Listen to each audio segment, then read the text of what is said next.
Okay. Tick, tick, tick. Tick, tick, tick. Let me go. Okay, we're going live. All right, I'll just put a title in.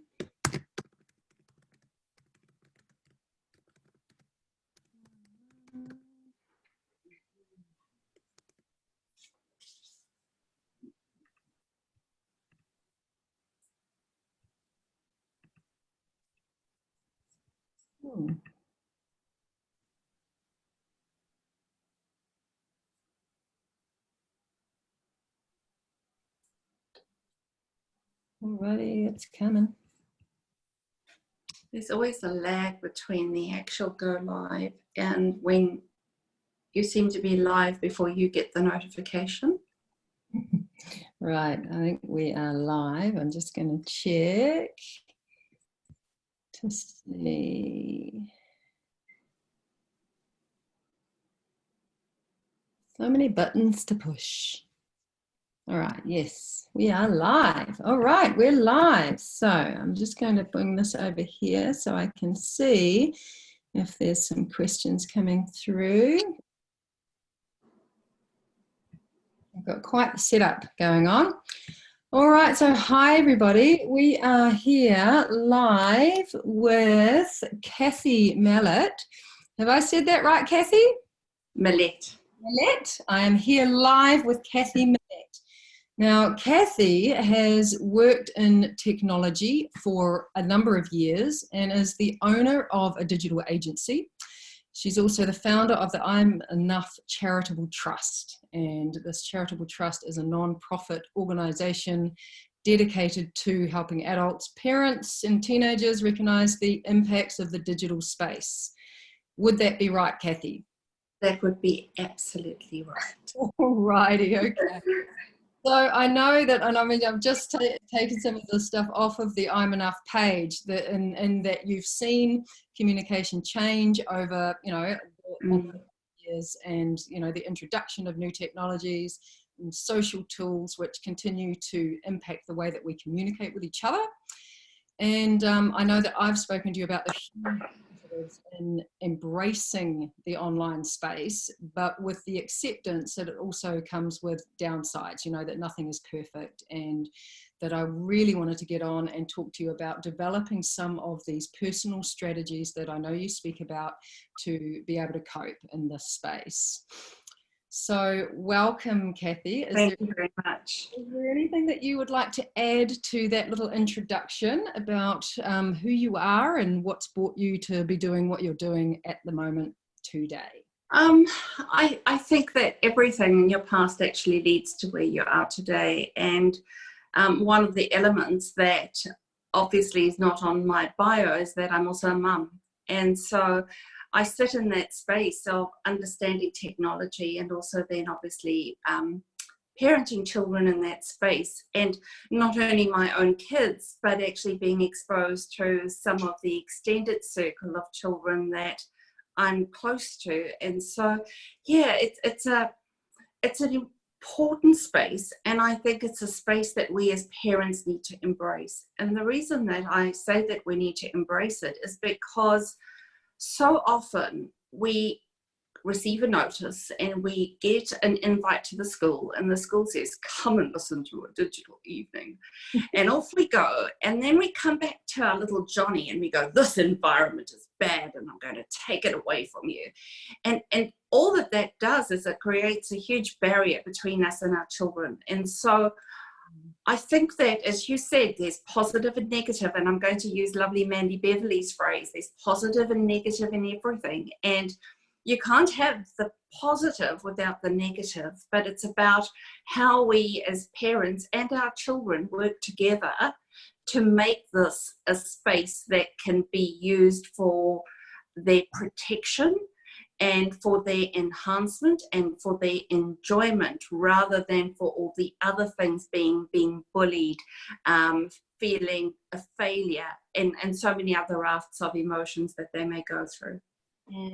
Yes, I'm totally hearing this, and I guess one thing that I want to touch on with what you've said is, I mean, I used to have a whole lot of charge around screens. It would I'd get seriously triggered when my kids would even ask me whether they could go on the screen. So, and I know that this is the case for a lot of the parents that I work with and a lot of the parents that I hear from. So I guess how would you suggest that we begin as parents to start to lose that charge, and what's the benefit? What's the benefit going to be if we can work through that?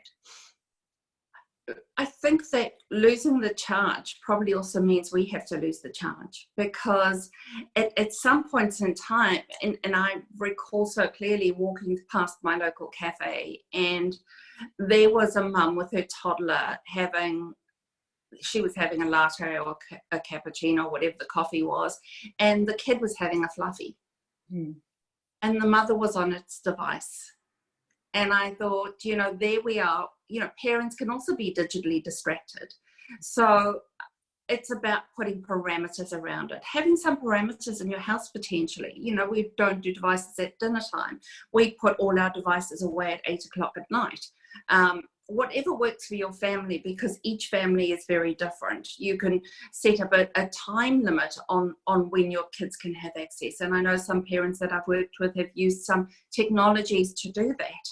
So there's no easy solution for every single household. And obviously, tomorrow we move down to level 2 of lockdown. And I will say that technology has had a very powerful role, a positive role potentially, although there have been some things as well, in our children still connecting with one another.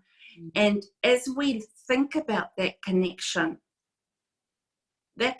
not always good, because we need real life connections.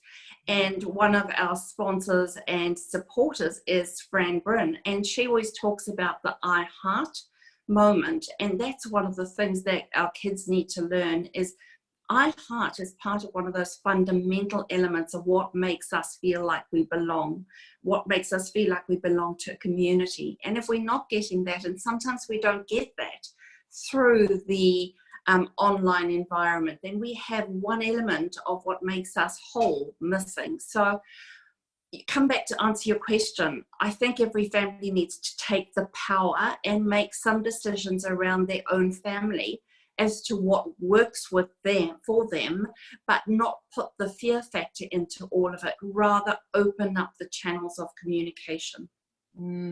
Yeah, no, I hear what you're saying. And I think because you sort of touched on ways of controlling what our kids are seeing. And I know that there's these kind of blocker programs and tracker programs and parental control programs, and it kind of brings me to the point of, and I know we discussed this when we first got together in our conversation, and when I named this this interview, how to keep kids safe online.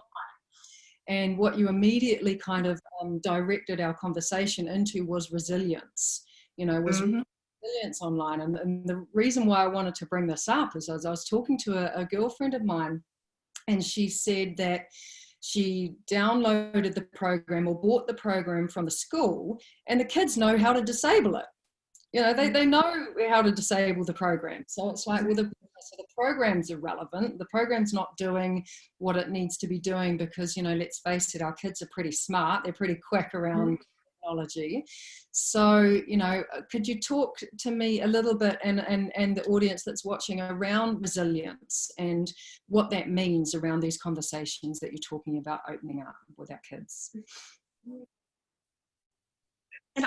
Absolutely. I think resilience is at the very core of everything. And as you said, I run a digital agency. And where did I'm Enough come from? I'm Enough actually came from the fact that I was a mum and I ran a digital agency, and I was approached by other parents who were saying to me, what do I do? How do I deal with this?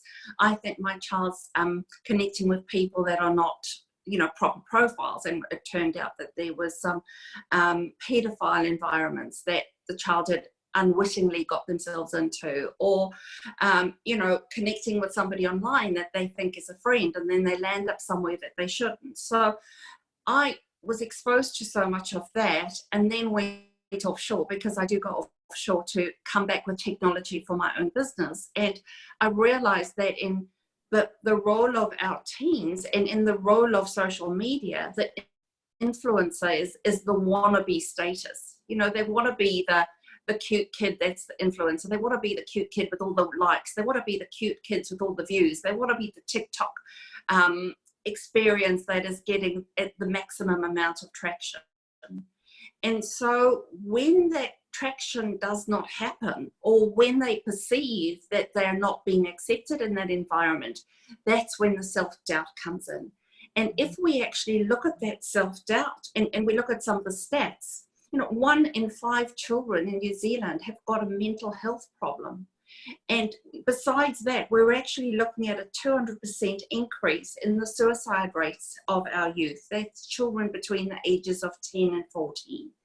And what can we do about that? And the thing that we decided as a team is that if we actually believe that I'm enough, and we have an internal ability to be resilient of, I can walk away from the bully, I can shut that off, I don't need to create self-esteem around my likes and around my views, then we stand in a better place. So resilience is absolutely the best place to start. But resilience isn't only built in an online environment.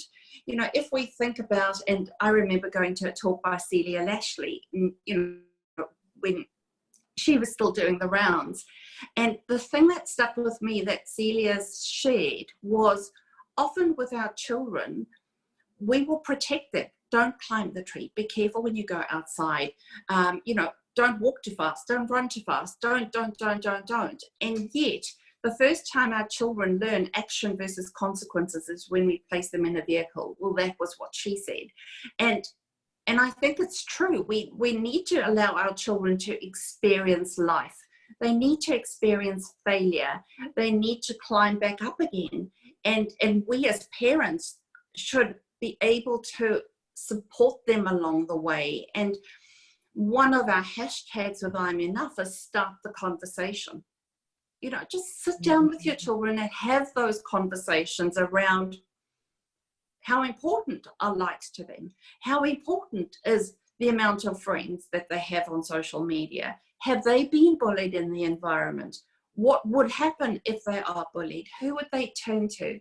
And, you know, if we're also looking at some children with disability, because that's the other thing that I've often been asked is, how do you support children with disabilities? And the thought that I've always got around that is to ensure that they've got a buddy that lives in that environment with them. So not only in the real world, but also in the online world where perhaps they can get taken advantage of because of circumstance.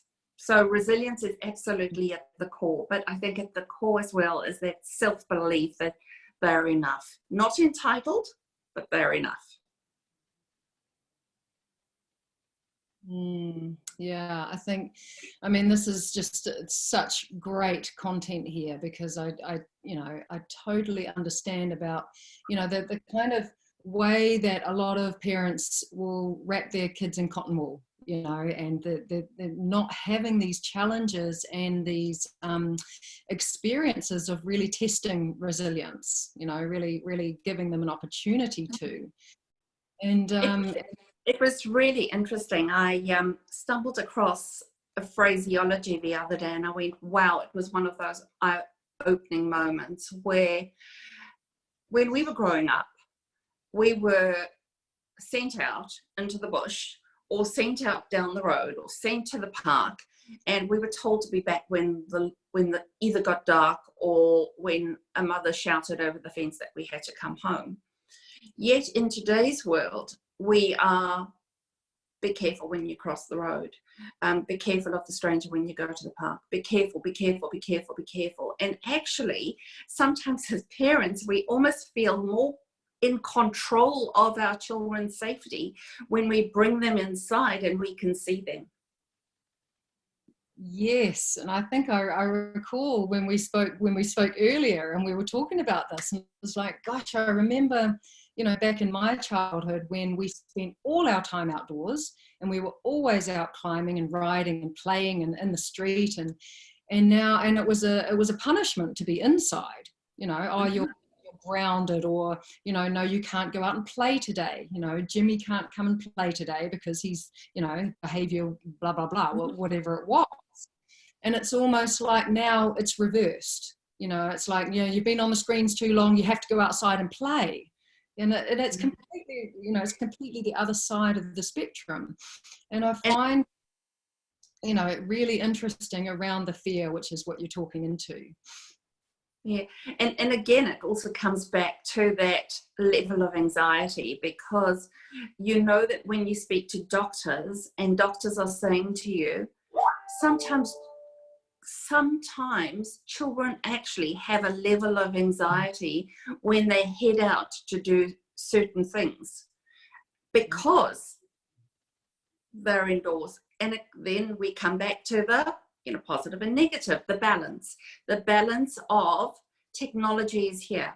They are going to form those online relationships. As parents, start understanding that environment and start having conversations within that environment. And another thing that I often comment on is that as parents, we've got a huge amount to give. We need to take that for ourselves and believe we've got a lot to give. We've got experiences, maybe not always in the digital world. We've got an understanding. We've got a sense of community. We have a sense of what relationships look like. All of those things are so important. Yet, when it comes to the digital world, we often say to our kids, you know more about it than we do. And so at that very point in time, I think we also hand power over to our kids, because they then think that they can pull the wool over our eyes in those environments. But if we are also just having a look around, and we've got a Facebook page, and we've got a Snapchat account, and we've got a few of those accounts that we're in and out of, we will start having a different form of language that we can be using with our children and take back that power, so that you can parent them in that environment.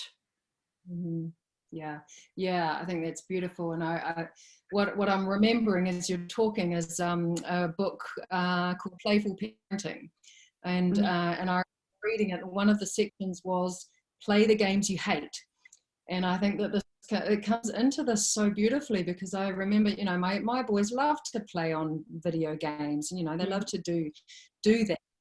And I remember also hearing another parent saying that they really didn't like it and that they would avoid it at all costs. I remember once joining my son and, you know, coming in alongside him and asking him what he was doing, and he was playing a game with his friend who lived quite far away, and the two of them got into a car in the game and they drove off together. And I just thought, wow, that's so cool. You know, we never had the opportunity to do that when we were kids.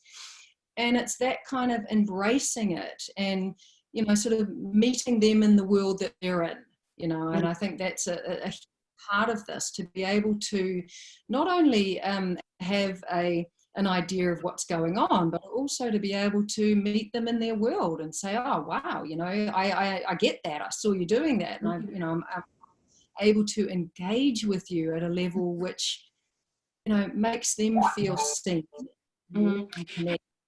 And as you're actually looking at that environment, you know, it's also really important that you have a discussion about that environment. So when you're looking at the game with them, you know, can you see why that is potentially not real? Can you see why that is potentially not a good thing to be watching? Can you see why that could harm people? Can you see why that's actually not the real world?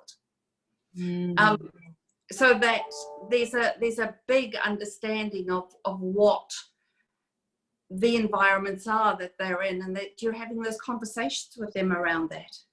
Yeah, I absolutely agree. And I was talking to a client a couple of days ago who had been watching a film, you know, just a movie on Netflix with her kids, and it was rated a 7+, I think, and her little guy is 8.5, I think he was, and he ended up in absolute tears over this film, which was a Roald Dahl film. I think it was The Witches, if I remember rightly. And there's a scene in the film where they're taking off the masks and becoming the witches, and it absolutely frightened the pants off this little guy.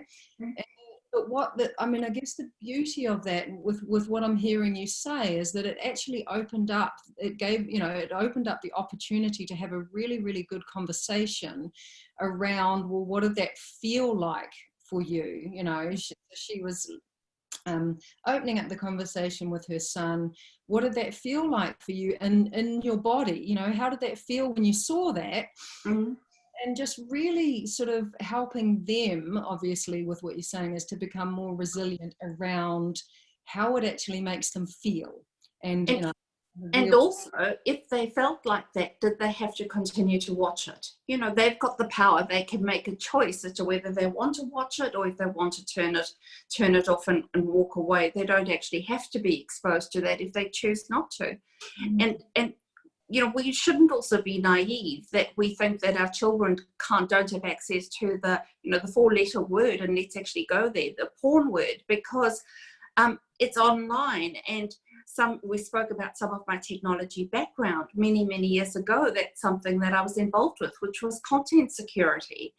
And I'm well aware that there are places online that spell things in a way that little kids can actually get to them. You know, when little Johnny's learning to spell abasa, and that's how they stumble upon them. And so, you know, have that conversation about what do you do when you get to a site where there's things that we as a family don't want to see, or that we as a family don't believe that is right for our family.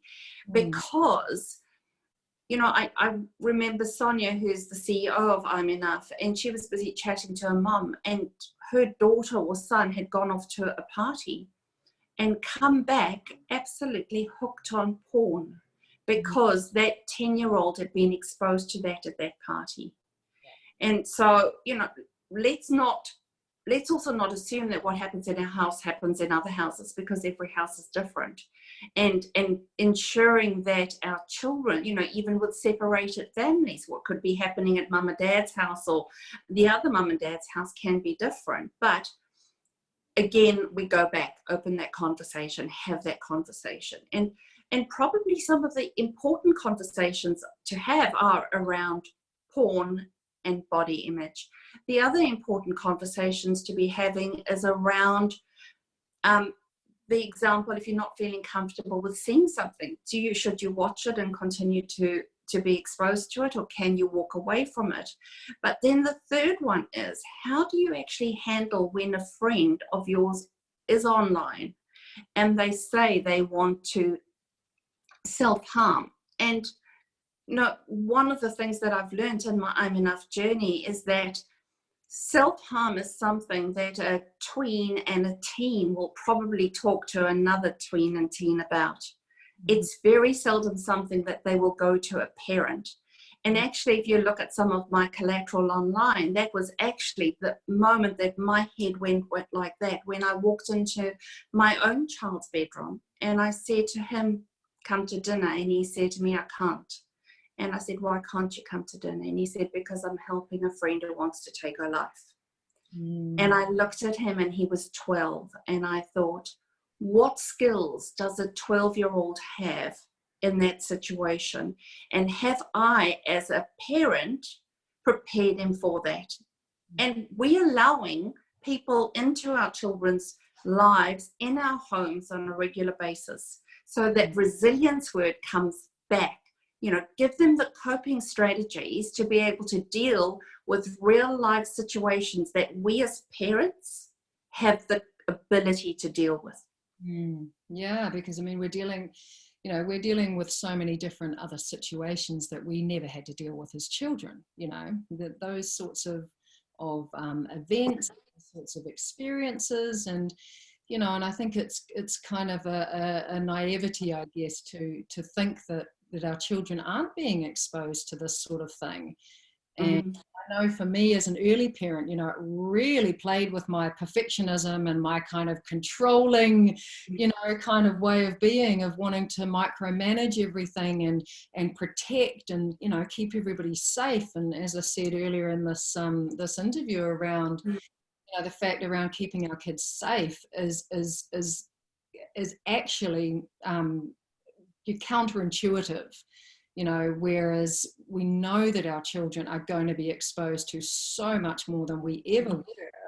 So how do we open these conversations with honesty and transparency and love, and especially when they're conversations that we were probably never involved in with our own parents. I know that that a lot of the parents that I talk to, sex wasn't even something that was discussed, and it was through peers, conversations with peers, and now obviously online that they were starting to learn about what sex was, not even branching into porn. So I think it's so good to open these conversations up in space so that we can invite the parents to, to start opening the conversations with each other, and then, bringing them to their children. And I guess my question would be for you, Cathy, is like, if these conversations are challenging, because I know they're going to be challenging for a lot of parents, how is the best way for them to even start to broach these subjects if if their children are a lot smaller at the moment, they know they've got this coming, or they've already got teens and tweens, and they're feeling really challenged on how to broach these subjects? Trust yourself. Trust yourself. And some of the easiest conversations I've had with my kids is when I'm driving a car and I don't have to look at them. Because, you don't have to evaluate what the expressions are, but no, trust yourself. And sometimes actually, throw the names out there. One of the things is, and I don't even know if I should be using the words in this forum, but the self pictures that they take to actually send to the girlfriend or the boyfriend, or and kids are doing it, and talk about the consequence of doing something like that. So those are not easy conversations to have, but you know what, if you're actually there and you go, let's just have a chat. Yeah, I know that this is a reality, but why don't we think about the consequences?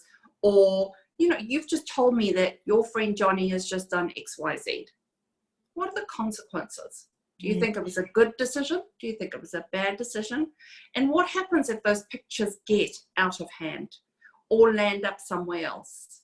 What happens? And so just be open and honest, and go with the conversation, and even acknowledge, I'm uncomfortable having this conversation with you.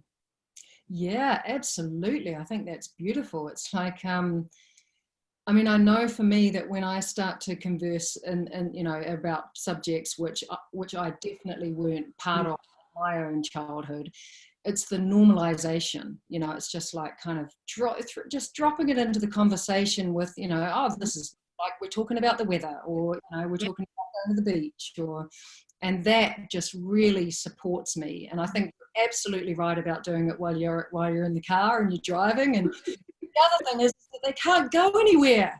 They can't go as moving. And that might be trickier than looking at it the other way. But I think the normalization for me has just brought so many opportunities and such an ease in talking about it. And we talk about anything and everything. And my kids are really great around being able to do that, because I know that the energy that I'm bringing to it is of that normalization and of my experience also. It's like, oh wow, when I was a kid, and and I'll have my brother talk to my boys also, because he's an uncle, he's a different man than their dad, give this different opinion, different experience, different way of seeing things, which I think is a big part of this, because with resilience and it brings me back to what you said earlier about, we don't know what's going on in other people's houses. We don't know what their rules and boundaries are. So, instilling a resilience in our children gives them ways to be able to navigate that, so that when they are at Jimmy's house, or, Tommy's house, or whoever's house, they're still really strong in what's important in their family values, knowing that everybody is different. And the other thing, if you really also think, we go back to the, you know, the original way that we grew up, and then you look at the way that our kids are growing up, communities have changed. You know, communities have changed where if you probably were climbing out the back window, Joan from the back fence would be calling your mother and going, do you know your daughter's just climbed out the back window? We don't tend to do that as communities anymore. And I would be open to anyone coming to tell me anything that they believe that I needed to know. The one thing that I always say, that if you as a parent, and this is probably a tip, if you are involved in anything where you maybe do feel that you are going to have that discussion with another parent, is back it up with some facts. So, you know, if you believe that the child is being bullied online and you've seen evidence to it, back it up with some facts, get some screenshots, so that when you are having those conversations, you also have the information to share, because that information can support the story. And to come, again, people will say, because we started, you know, resilience online and how to keep safe online, a few things that you can do, some that will cost and some won't cost. So if we think about our phones, a lot of our phones have got meters as to how long you're online with, for set up boundaries, you know, depending on the age. How long can you use your device for? So that's one way that you could leave the device but still have a nightly check-in to see how long the device has been used for. The second thing that in my home we have is a device that actually monitors internet traffic. And so I can see bandwidths and levels of communication and pie charts as to where the time has been spent. Now, no one can then argue with a pie chart that actually shows social media at 75% and Google at 25%, and then you tell me you've been studying or working or something. So there are some tools that you can put on your stream of bandwidth in and out that will give you an idea as to what they're using. As they now sort of heading into the upper teens, call it the snitch bitch. But I've used that before. And then we've also got something which is called our pact. And our pact can be downloaded onto a phone, and it also allows you to set times that children can be online for. And again, that's discussed. You know, when would you like to have your phone? When are you going to have a break? When do you want to study? And for those little ones, obviously it's easier to provide structure and boundaries around when they do have those devices, because it's and I printed it off, that an hour a day of staring at a screen can actually be enough to make a child depressed. So you really want to be trying to minimize that, but also preschoolers or under 5s who are high users of technology can also be twice as likely to lose their temper, because they've actually not, probably in my humble opinion, had an ability to just let off some of the stuff that they've been exposed to. Mm-hmm. Yep.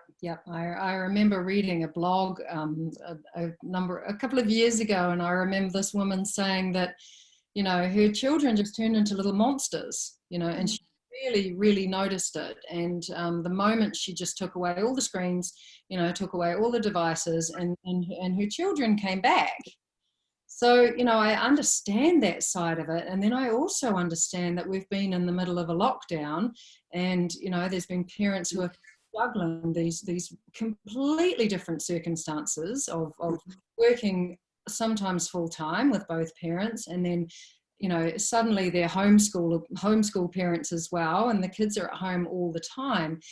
And I feel there's a real piece in offering to parents that, you know, these circumstances are far from anybody's normal, and you know, and to sort of how to be okay in that situation, you know, knowing that it is a very different set of circumstances. So I guess, Cathy, what would you say about that in terms of, you know, allowing parents to kind of not get too, you know, caught up in the stats, but also keeping that in mind as they're moving forward as well? Look, none of us have got it right. We all are learning as we go. And again, we come back to do what's right for your family. But, you know, teach your children that they're enough. Teach your children that it's cool to care, but you will always be the backstop for them if they need to turn to an adult. And then also teach them that to be kind to one another online, because again, in the past, you could escape the bully at the school gate. Now that bully can actually follow you into the bedroom. And it's about putting the boundaries in place that they know what actions they can take if that happens. But also acknowledging, whether it be us or our kids, that we legislate a lot of things. You know, we legislate the age of alcohol. We legislate gambling. We legislate the access to cigarettes. But the one thing that no one has legislated, although there's ages around Facebook, but we haven't legislated access to games, gaming technologies, the social media platforms, because our children have access to it. And those have the same levels of dopamine hits that some of the other environments actually have as well. So it's about forming that balance. And again, I come back to, you know, we won't always have it right. We won't always have the answers. But you know what? If we're trying our best and we're in there having those conversations, and our children know that we are that safe haven and that port of call that they can come to never be judged in whatever they're sharing with us, yeah, then I think we've had success. Yeah, beautiful. Yeah, I absolutely agree, and I think there's such beauty in that, of, you know, just being real with the kids. I mean, I remember playing a game. I think it was the Angry Birds game, and I remember I was getting pulled into it, and I was like, "Oh, just give us another go, you know, give us another go." And what that opened up was a beautiful conversation around the draw, you know, that some of these games have. And it of course, it brings us back to those conversations around how it makes you feel, and also the resilience. I mean, I was noticing online with one of the YouTuber guys that my boy watches, and some of the games that he plays. And as you say, the games are restricted, you know, well, some of them are and some of them aren't, but they still have access to it, and they still have access to YouTubers playing it, you know. And then I was looking at it, and then this YouTuber had put, "This is a kid-friendly video, you know, family-friendly video," and I'm like, dude, this is like Grand Theft Auto, you know. And I because I just wanted to see what was out there, what was available, what is accessible for our kids out there. And you know, the controls and things, a lot of this isn't going to be picked up. So these conversations and you know, words around resilience and around, you know, opening up these conversations so that they can come to us as as their support people. And I don't know why I feel like I need to share this, Jackie, but and I wasn't intending to share this, nor had I thought this before, but you know, sometimes parents themselves may not be in a place where they have the energy or the capability to do something about it right now. It could all just be, you know, they might be going through their own set of turmoil. And so if they're in that space, maybe they can turn to somebody else and ask that somebody else to come in around their children for a wee while whilst they regroup. And there's no harm in them doing that either, because again, we all need those trusted people around us that can support us. Yeah, I think that's really beautiful, because as you say, you know, we don't always have all of the answers. And I know that when I start speaking to other parents and other adults, getting their different versions and their different views, and you know, ways of that they're navigating their situations with their families. And there's so much gold to be had there when we can come into those conversations not from a "I'm right, you're wrong" position, from that space of, oh wow, we're all learning, we're all navigating these new spaces together, you know, what's working for you, I'm struggling with this bit, and really opening up those conversations to support each other in those spaces. So absolutely agree. Yeah, absolutely agree. Mm. Beautiful. And so is there any other tips, Cathy, that you would give the parents out there that are watching and that are going to catch up on the replay around this online space and how best to support our kids around, you know, if there's anything that you think we've missed that you could add? I probably think the only thing that, and probably not for the tweens and the teens, but certainly for our little people, is the element of stranger danger. Mm-hmm. You know, one of the things that we all pretty hot on is the, you know, be careful of the stranger, don't take lollies from the stranger, don't talk to a strange person at the park, but actually to also potentially extend that conversation into the online world. That you might be playing a game with someone, but is that person really who you think they are?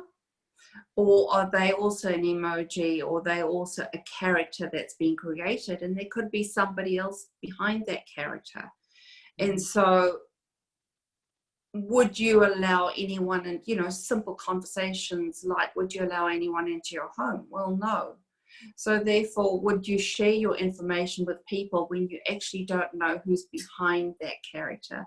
So to actually start having differing stranger danger type conversations with our younger ones, I think that's the only thing we haven't really spoken about. Beautiful. Yeah, and I think that's really, really valid. And I think, again, it brings me back to those questions of helping our children just feel, you know, did that feel okay? You know, was that, how did that comment make you feel when you really felt into yourself? And I know I'm just recalling an experience that I went through with my boys when my older boy was a bit younger, and he'd heard about a game, you know, at school, and he said, oh, I want to play it. And so we kind of went on YouTube and, you know, had a little look at a video of it, and we both watched it. And I turned to him and he turned to me, and we both said, I feel a bit yuck, and I feel a bit yuck too. And I'm like, okay, so, you know, really sort of, okay, how did that feel? Those sorts of conversations to really enable our kids to start to use their intuitiveness and their sixth sense, not just. And also, you know, irrespective of where they are, and I know that a wide circle of online connection is highly sought after, but it was really interesting. One of our young supporters, for a school project, what she did was she went about creating a fake profile. And then she went through the school and she connected with people in the school. And she started to create a little bit of drama, and people started to engage with her. And at the end of the period, she actually came out, I think it was in the assembly, where she said, you all allowed me in. No one knew who I was. And at the end of the day, I knew where you lived. I knew what school you went to. I knew things about your life. But actually, the person you were sharing all of that with wasn't real. Yeah. And I think that was an eye-opener for that particular school at that point in time. Yeah, absolutely. And I think just, you know, simply using the you know, the avatar, you know, explaining what the avatar is. And, you know, I know sort of lots of games and apps that you can go on and create your own avatar, and that could be the opening to those conversations, couldn't it? Absolutely. Awesome. There is so much to talk about, but, you know, at the end, the charity is called I'm Enough. And with resilience and a self-belief that they're enough. And again, I come back to not entitled, but enough. I think we'll make some headway. Yeah.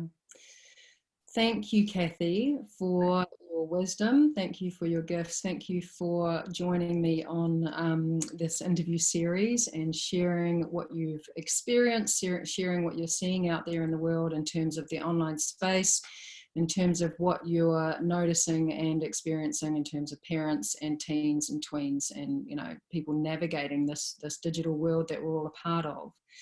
So I would love to put your details underneath, so that if anybody wants to get into contact with the I'm Enough Charitable Trust.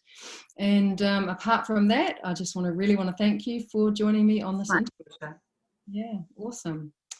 Okay, so I'm going to wrap this one up, everybody. It's been an incredible interview with Cathy this evening, and on Saturday I just wanted to do a little intro for the next meeting we've got. We've got Linda Moore joining us on Saturday afternoon at 5, and we're going to be talking about kids, lockdown, and money. So we're going to cover off the first conversation around the financial implications, the financial piece around this lockdown that we're all in, and how we're being impacted on the money side of things. So really looking forward to having you all here on Saturday at 5. And saying again, thank you, Cathy. Thank you for everyone that's joined. I can see some comments from everyone that's talking about our devices. I can see a message from Annalise, point about stranger danger online. Yes, for the older ones, keeping little ones off devices gets around pretty quick. Yeah, good one. Yes, so there's a lot of really, really good comments and people watching. I see Sonia's here as well. Children are enough. Yes, yes, yes. So yep, there's been some beautiful comments on just sort of you know, big thumbs up and big hearts for what we've been talking about and what we've been opening up in this space. So thank you everybody who was watching. Thank you, Cathy, for joining me, and we're going to wrap this one up and we're going to shut this live down. Alrighty, thank you everybody. Okay, so I've stopped that live stream now, Cathy. Excellent. Thank you so much, that was amazing. It was really, really good. I think we covered so. Oh, she goes, yes, very well done. You were absolutely wonderful in this interview, reliable, and then it went up. What was this? Is it Sonia? Sonia, yeah. Yeah. Yeah, no, she was watching from the beginning. Such a great interview. Well done, ladies. Oh, beautiful. Yeah, cool. Awesome. Excellent. And how many people did you have? And were there a lot of questions? There weren't many questions, no. There were just comments. So lots of people watching. Very true. Very true, Cathy. So important to have the conversation with our children and collaborate with them. Openness, healthy boundaries. Yeah. That's cool. Oh, a friend of mine said it's cool to care. Boom. Children are enough. Yeah. So lots of comments, but a lot of my group will catch the replay. So a lot of them replay. And Sonia said she'd love to share this on the I'm Enough pages and other pages as well. And I've also got a media channel that I've just become involved with, which I'd love to put this interview on also. Thank you. Just to get this message out there, get more people talking about it. And because I think and that's just the thing, you know, at the end of the day, as we've always said, if those hashtags catch on, you know, it's cool to care, start the conversation, and I'm Enough start becoming the foundation of every conversation in the house.